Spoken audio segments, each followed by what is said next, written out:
Shalom semuanya. Kali ini saya mau bicara secara khusus terkait dengan kepemimpinan.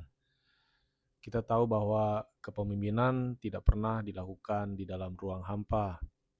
Ia tampil dalam relasi antar manusia yang tidak selalu baik. Ia muncul dalam keterbatasan pemikiran dan perasaan manusia, dan ia mewujud dalam keseharian hidup yang begitu rumit. Dan salah satu konsekuensi dari hal-hal tersebut adalah kemungkinan seorang pemimpin mengalami luka. Luka apa saja?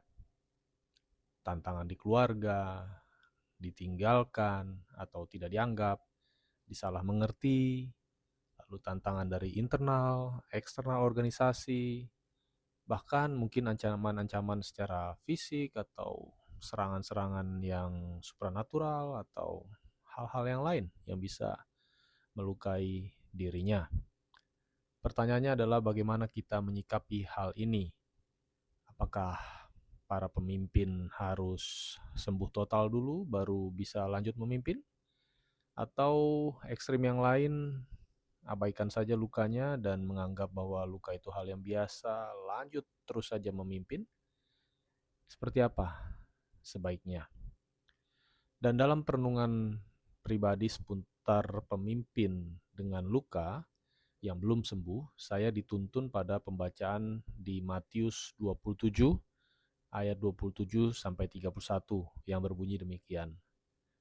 Kemudian serdadu-serdadu wali negeri membawa Yesus ke gedung pengadilan, lalu memanggil seluruh pasukan berkumpul di sekeliling Yesus. Mereka menanggalkan pakaiannya dan mengenakan jubah ungu kepadanya. Mereka menganyam sebuah mahkota duri dan menaruhnya di atas kepalanya, lalu memberikan dia sebatang buluh di tangan kanannya. Kemudian mereka berlutut di hadapannya dan mengolok-olokkan dia, katanya, "Salam, hai Raja orang Yahudi." Mereka meludahinya dan mengambil buluh itu dan memukulkannya ke kepalanya. Sesudah mengolok-olokkan dia, mereka menanggalkan jubah itu daripadanya dan mengenakan pula pakaiannya kepadanya. Kemudian mereka membawa dia keluar untuk disalibkan. Apa yang bisa kita pelajari? Pertama, mari kita petakan beberapa luka yang Tuhan Yesus alami. Pertama, luka secara fisik itu sangat obvious. Dikatakan mereka menganyam mahkota duri, menaruhnya di atas kepalanya, mengambil bulu dan memukulkannya ke kepalanya. Deraan fisik yang luar biasa. Tapi ada juga luka secara mental. Disebutkan kemudian mereka berlutut di hadapannya dan mengolok-olokkan dia, katanya, "Salam, hai Raja orang Yahudi." Mereka juga meludahinya. Dan tentu luka secara sosial. Persis di ayat sebelumnya dituliskan bahwa seluruh rakyat itu menjawab, "Biarlah darahnya ditanggungkan atas kami dan atas anak-anak kami." Orang-orang Yahudi pun meninggalkan dia. Tidak hanya rakyat, tetapi juga para imam dan ahli-ahli Taurat. Nanti kita akan lihat lebih lanjut di pembacaan pasal 27 ayat 41 sampai 43 betapa mereka juga mengolok-olokkan Yesus. Secara khusus saya mau berbagi sedikit tentang mengolok-olok. Secara umum dalam Perjanjian Baru kata mengolok-olok hanya muncul utamanya dalam kitab-kitab Injil, Matius, Markus, Lukas khususnya, dan tebak siapa yang sering diolok-olok? Tuhan Yesus. Tuhan sudah mengantisipasi selama masa penderitaan, penyaliban, sampai menjelang kematiannya, ia akan diolok-olok, baik oleh orang Yahudi maupun Gentiles, baik prajurit maupun tokoh agama. Tadi sudah saya sampaikan ya, bahwa nanti di ayat 41 sampai 43 disebutkan bahwa para imam, ahli Taurat, tua-tua mengolok-olok dia, katanya, orang lain ia selamatkan, tetapi dirinya sendiri tidak dapat ia selamatkan. Ia Raja Israel, baiklah ia turun dari salib itu dan kami akan percaya kepadanya. Ia menaruh harapannya pada Allah, baiklah Allah menyelamatkan dia, jikalau Allah berkenan kepadanya. Karena ia telah berkata, aku adalah anak Allah. Apa yang sebenarnya menjadi bahan olok-olok? Bagi seorang pemimpin seperti Yesus, yang diolok-olok adalah otoritas. Otoritas terkait statusnya, apa benar dia raja, apa benar dia Mesias, apa benar dia anak Allah. Otoritas terhadap pengajaran dan perkataannya, dan hal-hal yang lain. Dan menarik kalau melihat pola dalam Injil bagaimana otoritas Yesus sebagai Mesias dan Raja ini berkembang sejak mulai ia tampil melayani di depan publik sampai di kayu salib. Awalnya kita melihat banyak pihak yang amazed, terkagum-kagum terhadap pengajaran dan kuasanya. Misalnya saja Matius 7, 28-29. Dikatakan bahwa setelah Yesus mengakhiri perkataan ini, takjublah orang banyak itu mendengar pengajarannya. Sebab ia mengajar mereka sebagai orang yang berkuasa, tidak seperti ahli-ahli Taurat mereka. Tapi kemudian khususnya dari para pemimpin agama mulai muncul challenge kepada otoritas Yesus. Mereka mempertanyakan sumber otoritas Yesus, klaim-klaim yang dibuat Yesus, pengajarannya, dan yang lain. Satu contoh saja, Matius 12 ayat 24. Tetapi ketika orang Farisi mendengarnya, mereka berkata, dengan Beelzebul, penghulu setan, ia mengusir setan.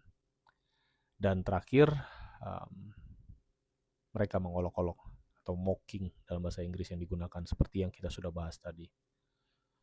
Dalam kepemimpinan, kita sendiri mungkin mengalami hal-hal seperti ini ya, walaupun tidak selalu harus linear gitu ya, orang amazed, selalu challenge, sampai mocking, tetapi ya, mungkin akan ada masa-masa di mana hal-hal ini muncul silih berganti dalam kepemimpinan seseorang.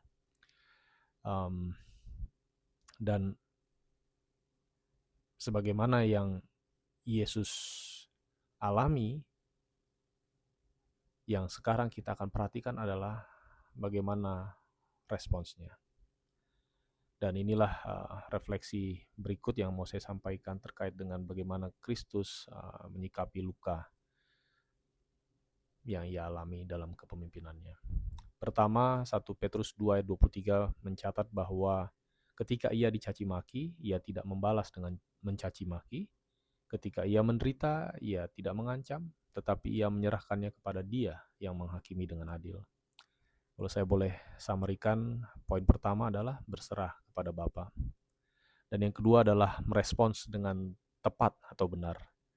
Matius 26, 52-53 berkata, maka kata Yesus kepadanya, masukkan pedang itu kembali ke dalam sarungnya. Sebab barang siapa menggunakan pedang, akan binasa oleh pedang. Atau kau sangka bahwa aku tidak dapat berseru kepada Bapakku, supaya ia segera mengirim lebih dari 12 pasukan malaikat membantu aku? Dan yang ketiga, Yesus melanjutkan perjalanannya, menuntaskan misi sampai selesai, dan bahkan menjadi kesaksian bahwa ia sungguh anak Allah. Matius 27 ayat 54 menulis berikut ini.